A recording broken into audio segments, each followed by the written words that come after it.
5 আগস্টের পরে ডক্টর মোহাম্মদ ইউনূস তিনি বাংলাদেশের হাল ধরেছিলেন বলে এই বাংলাদেশটাকে তারা কোনো জঙ্গি রাষ্ট্র হিসেবে তারা প্রমাণ করতে পারে নাই। ডক্টর মোহাম্মদ ইউনূস বাংলাদেশের হাল ধরেছিলেন বলে আমরা এই বাংলাদেশে জুলাইয়ের পক্ষের যে শক্তিগুলো আছে সেই শক্তিগুলো স্বস্তির নিঃশ্বাস ফেলার একটা সুযোগ পেয়েছিল। ডক্টর মোহাম্মদ ইউনূস তিনি তার দায়িত্ব পালন করেছেন,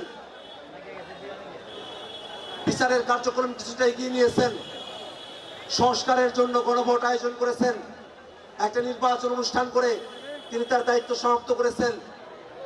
সেই ডক্টর মোহাম্মদ ইউনূস তিনি বিশ্ব স্বীকৃত গুরুত্বপূর্ণ ব্যক্তিত্ব, তাকে বাংলাদেশ সরকার গুরুত্বপূর্ণ ব্যক্তি হিসেবে গ্যাজেট প্রকাশ করার কারণে এই বাংলাদেশে কিছু বিভ্রান্তি সৃষ্টিকারী মিডিয়া তাদের মধ্যে নানা ধরনের বিভ্রান্তি তৈরি করার চেষ্টা আমরা খেয়াল করে দেখছি। আদতে তারা 24-এর অভ্যুত্থানের পক্ষে থাকা কারো পক্ষেই তারা কোনো সঠিক নিউজ তারা করতে চান না। তারা আওয়ামী লীগের পক্ষ হয়ে তারা প্রোপাগান্ডার নিউজ বাংলাদেশে তারা সরবরাহ করেন। আমরা তাদেরকে বলতে চাই, গণমাধ্যমের মতো করে স্বাধীন চেতা হয়ে বাংলাদেশের জনগণের পক্ষে তারা অবস্থান নেবে, সেটাই তাদের কাছে আমাদের প্রত্যাশা।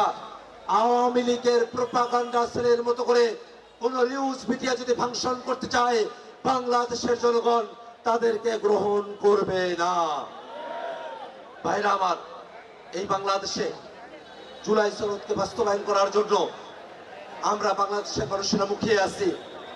বিএনপি সরকারের কাছে আমরা আহ্বান জানাবো, কোনো ধরনের ছলছুতরি না করে, ঘোড়ার মতো জল খোলা না করে অবিলম্বে যারা সংসদ সদস্য হয়েছেন, বিএনপির তরফে যারা সংসদ সদস্য হয়েছেন, তারা সংবিধান সংস্কার পরিষদের সদস্য হিসেবে শপথ গ্রহণ করবেন, এটাই তাদের কাছে আমাদের প্রত্যাশা। নায়াসিনামাইড ও স্যালিসাইলিক সমৃদ্ধ লিলি ফেস ওয়াশ যা ফেসের ডেড স্কিন সেল দূর করে দেয় দ্বিগুণ ফাস্টার ব্রাইটেনিং। জুলাই সনদ নিয়ে যদি প্রশ্ন ওঠে, গণভোটের নিয়ে যদি প্রশ্ন ওঠে, যদি আদেশ নিয়ে প্রশ্ন ওঠে, গণভোট নিয়ে প্রশ্ন ওঠে, তাহলে তারেক রহমানের প্রধানমন্ত্রিত্ব নিয়েও প্রশ্ন উঠবে, বিএনপির সরকার গঠন নিয়েও প্রশ্ন উঠবে। এটা কোনো বিচ্ছিন্ন চেইন না, এই চেইন আওয়ামী লীগের দ্বারা পরিচালিত চেইন। সেই চেইনকে বাংলাদেশে বিএনপি বাস্তবায়ন করার একটা ফাঁদে পড়ে গেছে। অতএব ভাইরা আমার, যারা বিএনপি করেন, বিএনপির সাংসদ আছেন, বিএনপি থেকে প্রধানমন্ত্রী হয়েছেন, তারা যদি ভাবেন শুধু গণভোট হাইকোর্টে গিয়ে প্রশ্নবিদ্ধ হবে, জুলাই সনদ গিয়ে প্রশ্নবিদ্ধ হবে, শুধুমাত্র গণভোটের আদেশ গিয়ে প্রশ্নবিদ্ধ হবে, শুধুমাত্র জুলাই সনদের আগের যে বাংলাদেশ 24-এর অভ্যুত্থানকে প্রশ্নবিদ্ধ হবে, সেটা আপনাদেরকে একটা চেইনের মধ্যে রাখবে না। সেটা আপনাদেরকে বিএনপির সরকার গঠন, সেটাও কোর্টে যেতে পারে। বিএনপির বাংলাদেশে ক্ষমতায় আহরণ করা, সেটাও কোর্টে যেতে পারে। তারেক রহমানের প্রধানমন্ত্রিত্ব গ্রহণ করা, সেটাও কোর্টে যেতে পারে। তারেক রহমানের শেখ মুজিবের ছবি বাদ দিয়ে প্রেস ব্রিফিং করা, সেটাও কোর্টে যেতে পারে। অতএব এই যে লুপের মধ্যে আপনারা বাংলাদেশকে ফেলছেন, সাংবিধানিক ধারাবাহিকতার নামে যে লুপের মধ্যে বাংলাদেশকে আপনারা ফেলছেন, সেই লুপের বাইরে বিএনপিরও যাওয়ার কোনো সুযোগ নেই।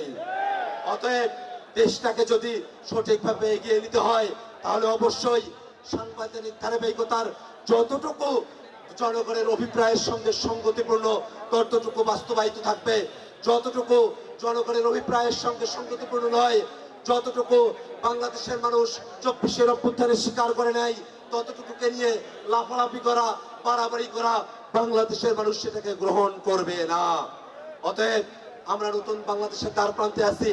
নতুন বাংলাদেশকে বেচতে দেওয়ার কোনো চালাকির সাথে বাংলাদেশের মানুষ থাকবে না। আমরা সকলে মিলে নতুন বাংলাদেশ গড়ে তুলব, এই আহ্বান ব্যক্ত করে আমি আমার বক্তব্য এখানে শেষ করছি। ইনকিলাব জিন্দাবাদ। নায়াসিনামাইড ও স্যালিসাইলিক সমৃদ্ধ লিলি ফেস ওয়াশ যা ফেসের ডেড স্কিন সেল দূর করে দেয় দ্বিগুণ ফাস্টার ব্রাইটেনিং।